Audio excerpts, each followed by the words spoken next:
Работничките права во Македонија се уште во одреден дел на големо се кршат. Дел од работниците се уште работат на црно, без соодветни услови, без право на годишен одмор и исплата на К15. Никој воопшто не ги заштитува. Цели сектори како текстилниот, кожарскиот, земјоделскиот и градежниот, како и новите странски инвестиции се комплетно без функционални синдикати, а и таму каде што ги има синдикатите не функционираат.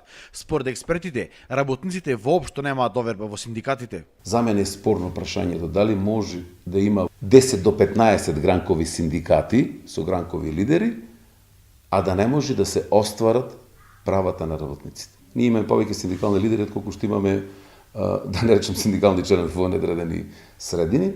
И инспекторите за труд признаваат дека секојдневно се кршат правата на работниците. Работодавачите ги држат работниците непријавени, без договор за вработување, без да ги осигурат во задолжително социјално осигурување, ги држат на работа подолго од полното работно време, не им овозможуваат користење на годишен одмор. Сдруженијата на граѓани кои се занимаваат со оваа проблематика бараат новиот закон конечно да започне да ги штити работниците. Репрезентативните синдикати да немаат право да одлучуваат за судбините на работниците, туку да дозволат овде да се мешаат и граѓанските здруженија кои што реално работат на терен.